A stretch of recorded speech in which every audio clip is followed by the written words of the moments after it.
Now that we have talked about the techniques and we understand all the techniques that are included in the Smart Universal Expert Advisor, it's a good time to talk about the settings and how to set combinations that we also mentioned in the previous video in a way that you are going to set a combination of settings that is going to be the entire strategy, that is going to control the trades and control open trades, and that is going to be basically your strategy that you are going to use to trade. So starting with the manual simulation, I'll talk about the manual simulation, and then we'll go to Expert Advisor simulation. So starting on top here, it says direction, and this is going to give you control over buy only, sell only, or buy and sell. Now, when you select buy and sell, it does not mean that it's hidden. There is a difference between a direction and hidden. So buy and sell means that the EA or the Expert Advisor is going to take buy and sell at the same time. It doesn't matter when, it's either at the same time or separately. But when you have hidden enabled, that is giving you ability to buy and sell the same instrument at the same time, and you can set that to true. Now, the trade on a new candle, as I said before in the previous video, and I explained this shortly, it's trading on a new candle. So for example, if a trade is finished, it's gonna wait for the new candle open to trade. And if you set that to false, what's gonna happen is whenever a trade is finished and there is a buy or sell signal, it's gonna be taken directly. So I just want you to test both of them. As I said before, guys, the goal of this online course is to teach you how to use the settings to find your own combination, the best combination of setting.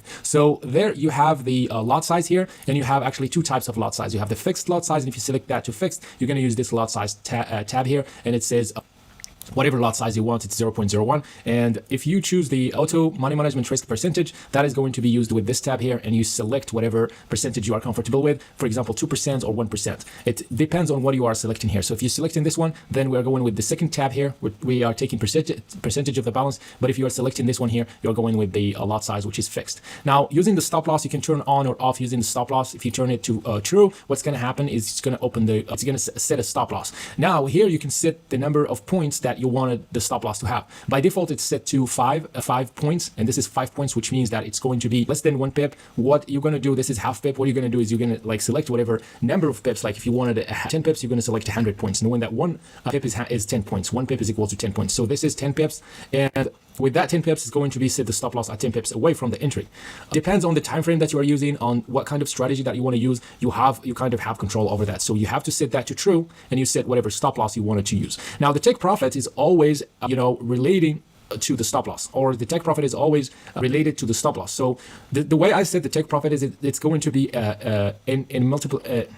It's going to be in multiples of the stop loss, and that's exactly the meaning of risk to reward ratio. So if you are using a strategy of 1 to 3 risk to reward ratio, first of all, you have to turn the take profit on, and when you turn the take profit on, you can set the risk to reward ratio that you want. And if you set it to 3, obviously it's going to be 300, 3 times the stop loss, which is 300 points, which is going to be 30 pips, and that's something that you want to understand also here. So both of them are true, and you set the stop loss, and you set the multiples of the stop loss, which is going to be the take profit. Now, closing trades on opposite signal, if you set that, and you kind of use a logic. So if you are setting a take profit, you need to have this one at full, because you don't want to create any misunderstanding between these two elements here inside of the algorithm. So if you want to close trades on opposite signal, you have to turn this one off and turn this one on here. That's one way to do it, right? So let's say, for example, that we are using a manual trading simulation, and we are using the take profit and the stop loss, or stop loss and take profit here. So the drawdown, use the drawdown filter. You can turn that off for now. So whenever you are turning that on, what is going to happen is that whenever the drawdown arrives to 25%, and you set this close all positions when maximum drawdown reach to true, what's going to happen is whenever that 25% arrives, reached, it's going to close all trades, and you're going to be left with 75% of your balance. And that's something that you want to understand. It's good to use, but at the same time, it has pros and cons. And again, this is what I want you to understand. I want you to understand how these things work, rather than I will give you like the best setting. You have to try. You have a demo version, you have a strategy tester, so you have to try all of those. So I'm turning off, for example, so as I said, I'm doing like a manual simulation trading. So I'm turning off the drawdown filter. Here you have the trade frequency filter. This I set to 1000 just for the sake of it, but you can set the trade frequency here to 10, for example, and it's not going to open more than 10 trades at the time. 10 trades at the time is maximum. Now the daily trade frequency here, it says daily, that's the maximum number of trades that you can take a day. So if you set it to 50, for example, whenever it's going to start counting the trades from the start of the day, and whenever you reach that 50, you reach 50, and then no trading is going to happen until the next day. Here you can set the maximum spread and maximum slippage in points, obviously. So if you wanted a maximum spread, for example, to be 1 pip, so that is going to be 10. Right? Maximum slippage in the same way is going to be 10. You have to know exactly what kind of broker you are using, and if you are using an ECN, so 10 or 20, it should be good. But if you are using those other kind of brokers that charges a lot of spread, if you set it to 10, no trading is going to happen, because all the time the spread is high. It's more than 7 pips, which is 70 points. So probably you want to like start with 100 just for the sake of test, and you set both of them actually at 100.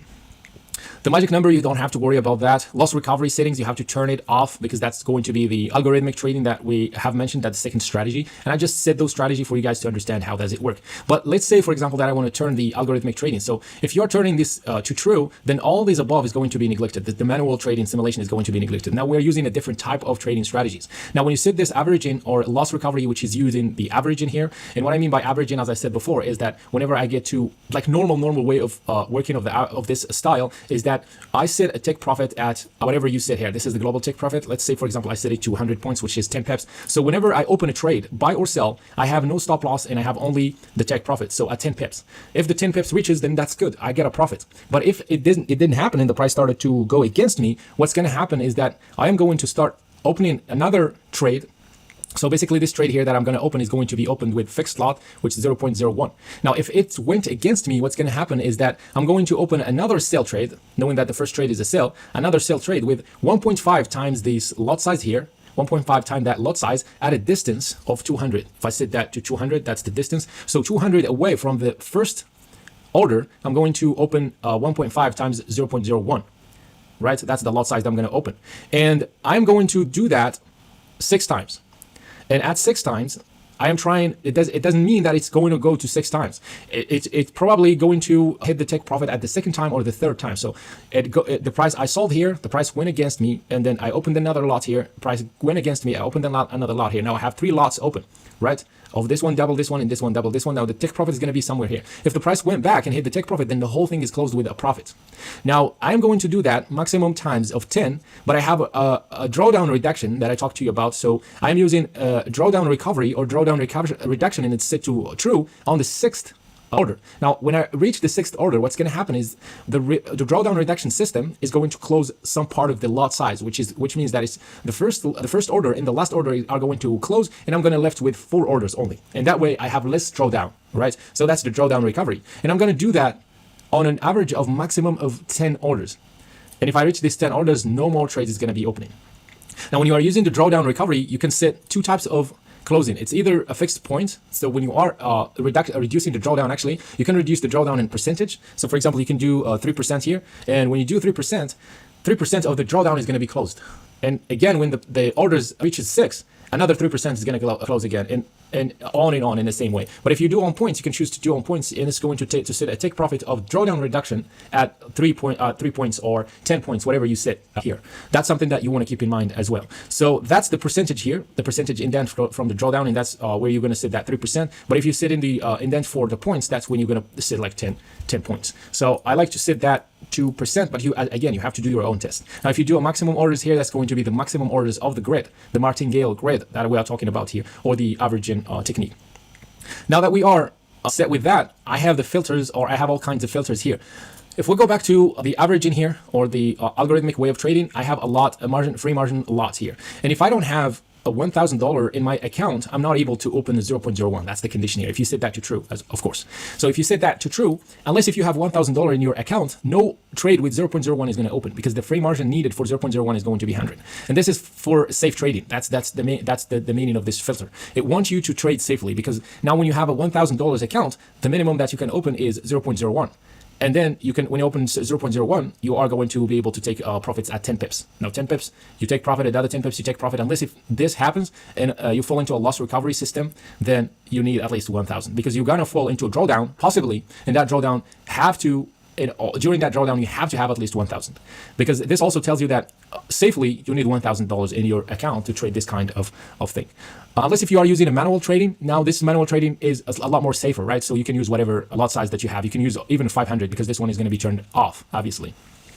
Now the maximum order lot is something that we talked about. So if you set that to true, then no order lot above 5 is going to be open. Maximum total lots is going to calculate all the total lots that is open. At the same time, it's not going to be, if turned on, which is set to true, no more than 50 is going to open as a total. Now this is a break even, as I said before, and you set the break even to true when you are doing a manual simulation, of course. And a manual simulation, as I said, you have to have the loss recovery turned to false or turned off. Now you go to the break even, and the starting the break even as well is related to the stop loss, and you want to have break even at 1-to-1 risk to reward ratio, or 1 to 1.5. So whenever you say, for example, if the profit reaches 1 to 1.5 I'm going to move my stop loss to break even, and it's going to move the stop loss automatically to break even.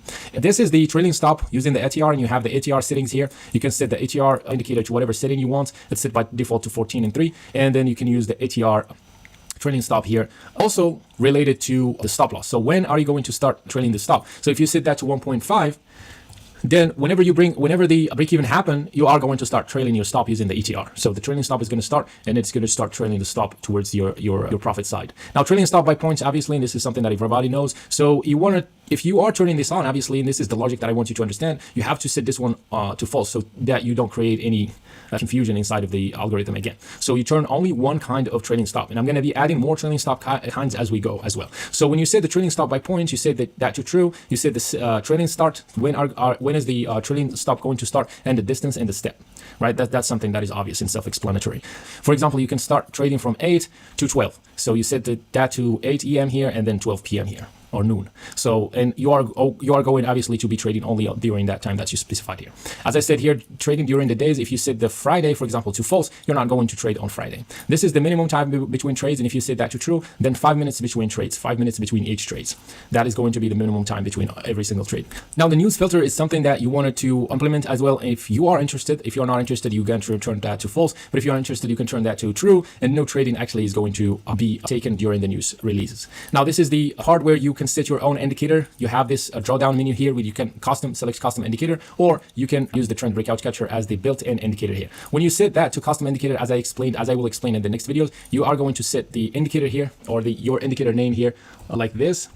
And whenever you use that, what's going to happen is you also are going to need to add the buffers of that indicator, and every single indicator have different buffers, but you can start using 0 and 1 and start, but you need to know exactly what kind of buffers that the indicator have.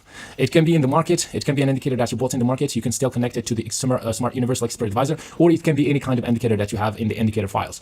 The trend breakout catcher, the built-in indicator, can be controlled here, and you can control the time frame from which you can get the signals. For example, you can attach the Expert Advisor to 1 hour and select here, for example, 5 minutes, and note here that the signals are going to be coming from the 5 minutes and not the 1 hour. That's something that you wanted to also try. Here is the smoothing in the amplitude of the indicator. You can play around with that and see what happens with the indicator signals. Here you have the trade on a new arrow, and if you set it to false, it's going to be trading inside of the trend, because the trend breakout catcher has these lines which catches the trade.